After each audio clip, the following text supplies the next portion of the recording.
отырамыз балалар. Қаламсақты қоямыз, оқыш қалай отырады. Оқыш ережесін ұстаймыз, қолымыз қалай, басымыз, аяғымыз бәріміз түзу отырамыз. Ал енді бүгін балалар, бүгін бізде ерекше сабақ болды. Бізде бүгін ашық сабақ, иә.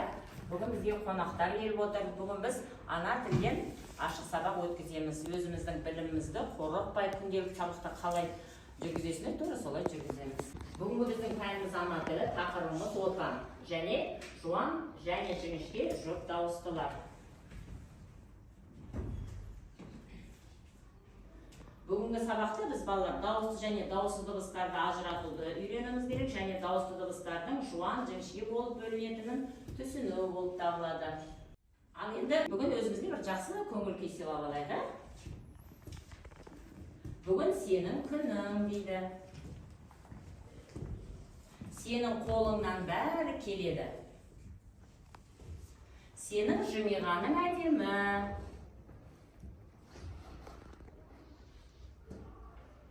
Сенің еңбегің бағалы. Сендердің еңбектеріңнен бұл қарымыз сабақ оқу. Яғни сол бағалы дейді. Ал енді бүгін біз екі қатарда отырмыз, иә? Не балалар? Суретте не көріп тұрмыз? Киіз үй. Киіз үй бүгін біз білеміз, өткенде біз дүниетану сабағынан өтті. Киіз үй дегеніміз қазақтардың ары бері жүрген кезде, көштеріміз қазақ болғанымыз, сол кезде алып жүретін баспанасы. Сондықтан бірінші қатар сендер жуан дауыстылар тобы боласыңдар, ал екінші қатар жіңішке дауыстылар тобы болады. Ал енді сұраққа жауап беріңіз, жуан дауысты дыбыстарға қандай дыбыстар жатады? Жуан дауысты дыбыстарға А, О, У. Тамаша. Ал жіңішкелерге қандай жатады? Ә, Е, Ү, Ү, И. Тамаша. Қол шапалақтап қоямыз. Ал енді өткенді пысықтаймыз балалар. Сұрақтар қазір мұғалім апай сендерге сұрақтар қойып, сол сұрақтарға жауап береміз. Сәлем балалар. Жаңа сабақты бастамас бұрын өткенді еске түсірейік. Дайынсыңдар ма? Кеттік. Бірінші сұрақ. Біздің сөйлеуіміз нелерден тұрады? Дұрыс жауап бердің. Жарайсың. Келесі сұрақ. Ана тілінде қанша әріп бар? Тамаша. Дұрыс жауап бердің. Жарайсың. Келесі сұрақ. Дыбыстар нешеге бөлінеді? Оларды ата. Дұрыс жауап бердің. Жарайсың. Келесі сұрақ. Дыбыс бермейтін неше таңба бар?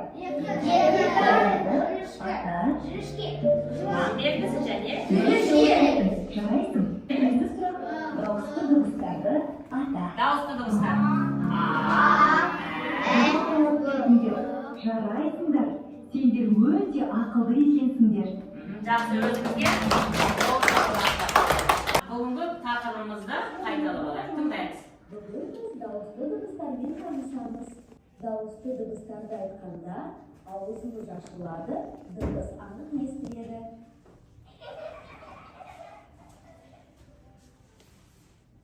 Жуан дауысты дыбыстарды айтқанда аузымыз кең ашылады. Олар А, О, Ү, У. Мысалы, ата, бала, жол. Ал жіңішке дауысты дыбыстарды айтқанда аузымыз ашылады. Олар Ә, Ү, И, Е, И. Егер сөзде жіңішке дыбыс болса, ол жіңішке сөз болады. Жарайсыңдар. Түсінік балалар? Жуан және жіңішке дауысты дыбыстарды қайталап өтті. Барлығымыз кітапты ашамыз.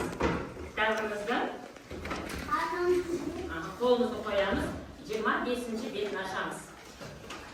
Ал енді сұраққа жауап береміз балалар. Бүгін біздің тақырыбымыз қандай тақырып екен балалар? Отан. Біз бұл отанды тәрбие сағатынан өтеміз. Отан дегеніміз не? Отанға не жатады? Отбасы. Қол өтек жатырмыз. Отан дегеніміз не? Отбасымыз жатады. Тағы да не жатады отбасымызға? Отанға не жатады? Туымыз жатады, дұрыс. Тағы да? Бауырларымыз жатады. Жақсы. Астанамыз жатады. Тағы да не жатады? Тамаша, туған жер жатады. Тағы да? Отанға біздің астанамыз жатады. Дұрыс, өте тамаша деген жат айтамын. Елтаңға жатады. Елтаң, оның бәрін бір сөзбен не дейміз? Рәміздер сөйтіп айтсақ, біздің рәмізде жатады, тағы да мақсат айтамын. Біздің туысқандарымыз. Дұрыс айтасың, туысқанымыз да отанға жатады. Ерхан? Ана тілі. Ана тіліміз, дұрыс. Тағы да не жатады? Тарихымыз. Тарихымыз жатады. Гүл жатады, өсімдіктеріміз жатады, жануарларымыз, яғни көзімізге көрініп тұрған барлығы неге жатады балалар? Отанға. Ал отан туралы қандай мақал мәтел білеміз? Айта ғой. Отансыз адам, ормансыз бұлбұл. Жақсы. Тағы да отан туралы. Отан отбасынан басталады. Оттан да ыстық. Тамаша, керемет айтты. Тағы да кім біледі отан туралы? Айта. Отан соғысқа төс келмейсің. Тағы да кім? Білесің бе отан туралы тақпа? Ал айта ғой. Отанымның тілегі, соғып тұрған жүрегі. Отан қорғаушылар қызмет етер үнемі. Тамаша. Отан елдің анасы, отан елдің анасы. Жарайсыңдар балалар, кәне өзіңізге шапалақ отан туралы нәрсе біледі екенсіздер, иә? Отан дегеніміз бізде тарихымыз екен, отан отбасымыз екен, отан туысқанымыз екен, бауырларымыз екен, яғни отан туралы көп нәрсе білдік. Отан не екен? Тәсілден айтып береді. Отан досым, бауырым. Отан өлкең, астанаң, отан аудан, ауылың. Отан тарих, отан тіл, жасаған елің, ер халқым. Отан өлкең, отан жыр, көтерген көкке ел даңқын. Енді осы отан деген өлеңді балалар Бүркіт Ысқақов деген ағамыз жазған екен. Өзі ақын 1924 жылы Қарағанды облысының Нұра деген ауданына қарасты Көкмөлдір деген жерде туған екен. Ол жастайынан қиялшыл, арманшыл кісі болған екен. Осы өлеңді жазған автор екен балалар. Ал енді барлық кітабымызды қараймыз. Қазір мен мәнерлеп оқимын, соны сендер оқисыңдар. Қане кітаптарыңды ашыңдар. Отан. Отан сенің атанаң. Отан досың, бауырың. Отан өлкең, астанаң. Отан аудан, ауылың. Отан тарих, отан тіл.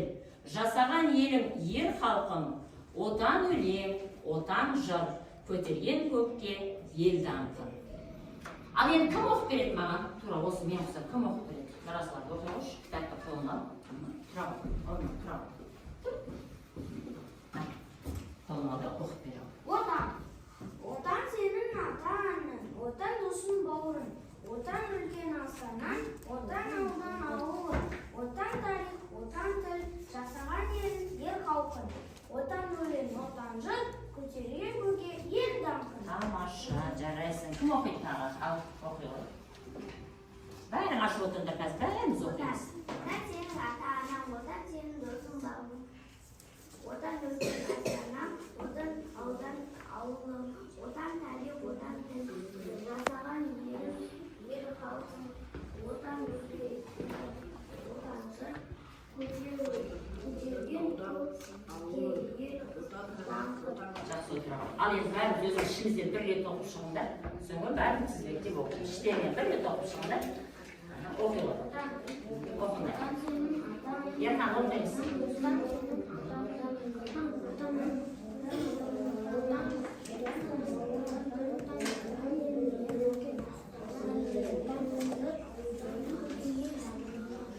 Отан тарих, отан тіл, отан өлең, отан жыр, көтерген көкке ел даңқын. Даңқын. Отан сенің атанаң, отан досың бауырың, отан өлкең астанаң, отан аудан ауылың. Жақсы балалар. Барлығымыз өлеңді жақсылап оқып шықтық. Ал енді осы өлеңнің ішінде балалар бізде бір сөз түсініксіз болды, иә? Яғни өлке деген. Өлке дегеніміз ол аймақ екен, иә? Өңір дейміз. Сөздікте отан дегеннің басқа синонимдер екен балалар. Енді ақын отанды кімге теңеп тұр? Досымыз дейді, тағы бауырымыз дейді, ата-ана дейді. Отанды неге тіліміз деп тұр, неге жырымыз деп тұр? ömür süre almaydı eкен. Sonuçtan ata babamız балар, отансыз адам, ормансыз бұлбұл деген екен. Қазір балар топтық жұмыс жасаймыз. Сендер жаңа отанның не екенін түсіндіңдер, иә? Оқыдық. Бірінші топ, сендер отанның не екенін жазып шығасыңдар. Отан дегеніміз не екенін неге жан-жағына жазамыз. Ал екінші топ, сендер отан дегеннен сөзден сөз құрады. Мынаны аласыңдар да, отан дегеннен қандай сөзден шығаруға болады. Астына әдемі етіп жазыңдар. Ал қай топ бітті? Отан деген ата-ана, отан деген достар, отан деген отбасы, отан деген отбасы, отан деген бауырым.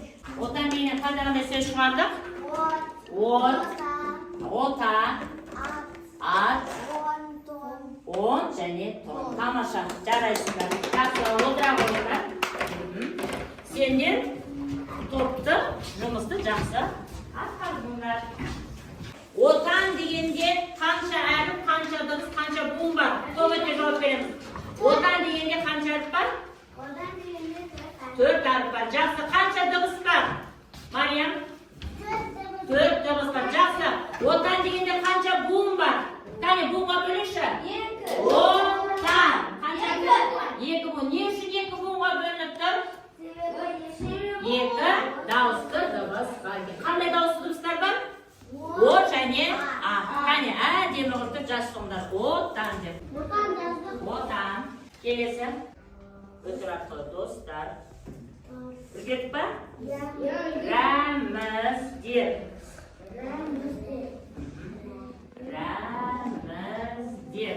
Өлең. Жыр. Бауыр. Жаз болды па? Тексереміз. Отан, достар, рәміздер, өлең, жыр, бауыр. Жазып па балалар? Жол тастамай. Екінші жаттығу деңдер. Кітаптарында аштыру оқулықтарында. Екінші жаттығу. Қандай мақал тұр мына жерде? Отансыз адам, ормансыз бұлбұл. Ал енді соны әдемі қылып көрмені тақтада қандай әдемі жазылып тұр?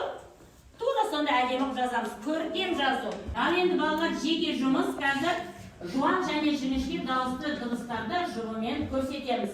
Алдарында сендерге тапсырмалар бар, иә? Кәне, мен айтамын, сендер көрсетесіңдер. Жұптарын. Аныкі ә. Тез-тез артқа көрсетеміз. А және ә. Енді о. О дұрыс. Арт жаққа көрсетеміз. Тамаша. Келесі о, ұя дегенді көрсетті. Ұя дегенді көрсетеді. Енді ұның жұбын көрсетеміз. Ұның жұбы қандай?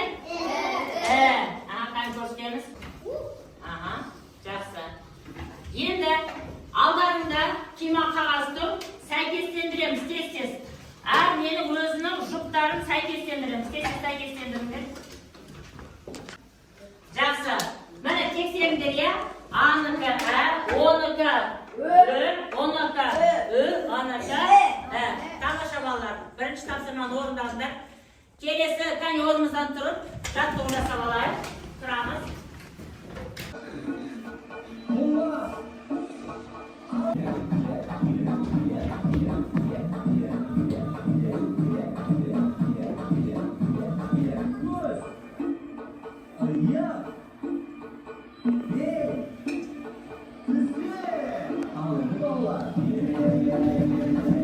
Тамаша балалар, жақсы отырамыз. Жұптық жұмыс жасаймыз. Қазір қай мезгіл балалар? Қыста біз қанмен ойнаған не киеміз? Қолғап қаншадан жүреді балалар? 2-ден, иә, жұп-жұптен. Қазір сендер сөздерді жұп-жұбымен тауып қоямыз. Тез-тез, иә, қолғаптардың жұптарын. Кәне бастаймыз. Көмектес. Қай жұп бірінші бітіреді екен? Тұз. Қазыналар бірінші бітті. Сән бітті. Біттіңдер ма? Тамаша, екінші жұп бітті. Жылдам. Бүйтіп алдарып қоймайсыңдар, бүйтіп қоймайсыңдар, мыналар жұптарын. Сияқта қойып, сияқтан алып қойасыңдар ғой. Міне, тамаша. Үшінші жұп бітті. Bastır. Aha. Sendeler otursunlar. Bolmayan. Aldı tıkattı. Aldı tıkattı. El bolduruyor kayda. Bana. Nazar kadar koyuşunda sessiz. Jas bol balalar. Al endi teksterinden. Kol attın. Juptan. Dıştapınlarman da kaynama. Karanda da tekserimiz sessiz. Dışpa. Aha. Karanda bala. 10'dıkı ne boladı? 10'dıkı ön. Aldıkı el.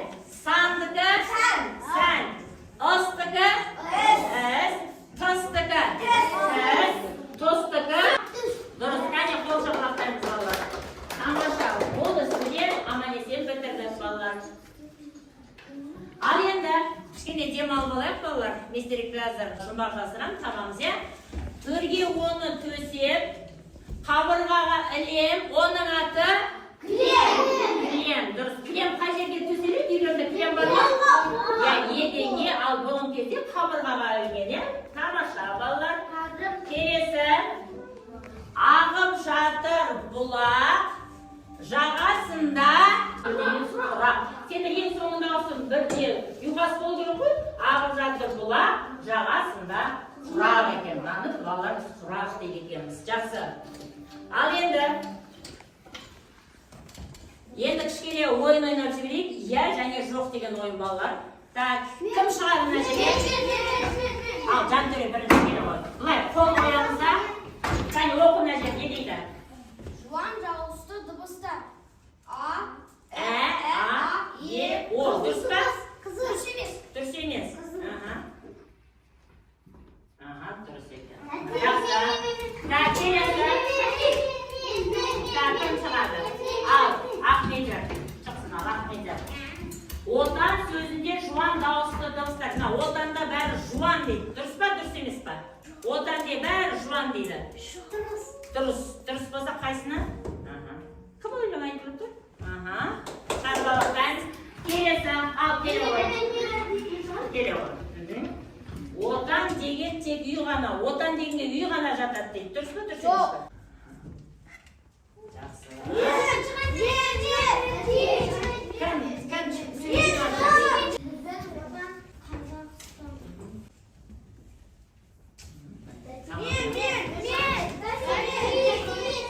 Болды, қолымыз қойылды. Оқушылар отырады. Қолымыз қойылды. Ал енді балалар сабағымыз соңына жетіп қалды. Қазір карточкамен жұмыс істейміз. Bir ғана бетін ғана жасайсыңдар. Тез. Адам ол жинап қойыңдар. Тамаша жинаңдар. Тез. Жинап қойыңдар. Қазір мен түсініп өтемін. Осы бір бетін ғана жасаймыз. Екінші бетін екінші әліппеде жасаймыз. Ана тілде жасаймыз, иә? Тез. Жинап қойыңдар. Алдымызды таза оқушылар қалай таза оқушылар қалай жинайды, тура сондайға жинап қойыңдар, қане?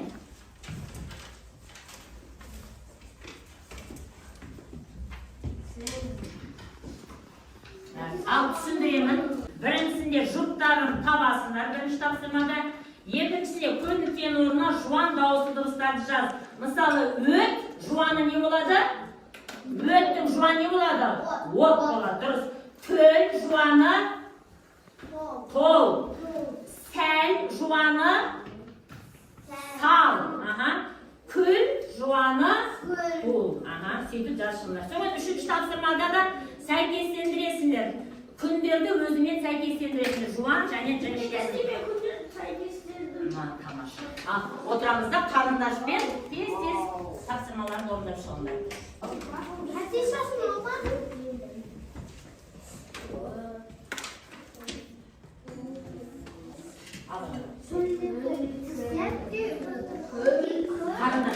Қарындашпен.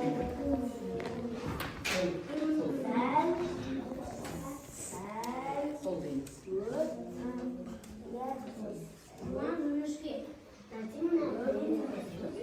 Жуан дауысты өт жіңішкесі, жуаны не болады?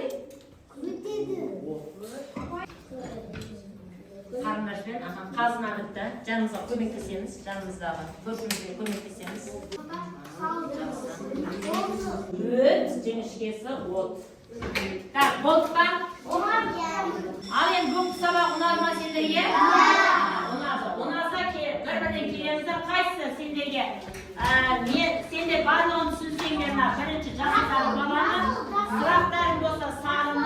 Kıyın bolsa kıyın bolsa.